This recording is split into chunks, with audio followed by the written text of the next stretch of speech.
మోదీజీయే ఈ శతాబ్దం నాటి ఈ శతాబ్దం నాది అని గర్జించారు మహాకవి శ్రీశ్రీ ఒకప్పుడు. మళ్ళీ ఇంతకాలానికి ఈ శతాబ్దం నాది అని రాజకీయ రంగంలో ప్రధాని నరేంద్ర మోదీ సవాలు విసురుతున్నారు. మీ వంటి రాజకీయ నాయకులు మరో 50 ఏళ్ల వరకు కనిపించరని తనను కలిసిన ఒక ముఖ్యుడు అన్నప్పుడు 50 సాల్ నహి 100 సాల్ తక్ అంటే 50 ఏళ్ళు కాదు 100 ఏళ్ళ వరకు నాలాంటి వాడిని చూడరు అని మోడీ అన్నారంట. ఏమైందో చూడాలి.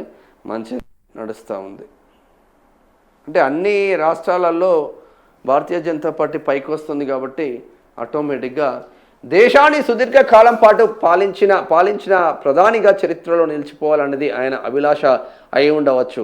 ఆయన ఆకాంక్ష నెరవేరుతుందో లేదో ఇప్పుడే చెప్పలేం. కానీ రాజకీయాలలో తనకు ఎదురు లేకుండా చేసుకోవడానికి వీలుగా ప్రధాని అనేక మార్పులకు శ్రీకారం చుట్టబోతున్నారు. 2029లో పార్లమెంటుతో పాటు వీలైనన్ని అసెంబ్లీలకు ఒకేసారి ఎన్నికలు నిర్వహించడానికి ఏర్పాట్లు చేస్తున్నారు.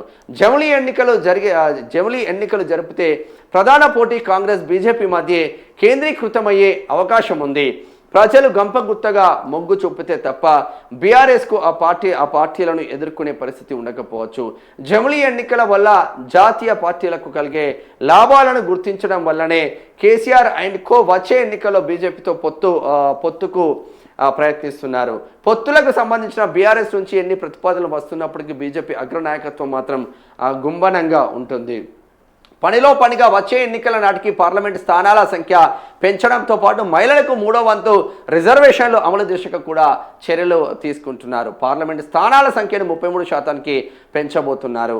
అదే జరిగితే తెలంగాణలో ప్రస్తుతం ఉన్న 17 స్థానాలు 22 వరకు పెరిగే అవకాశం ఉంది. అవన్నీ హైదరాబాద్లోనే ఉంటాయి.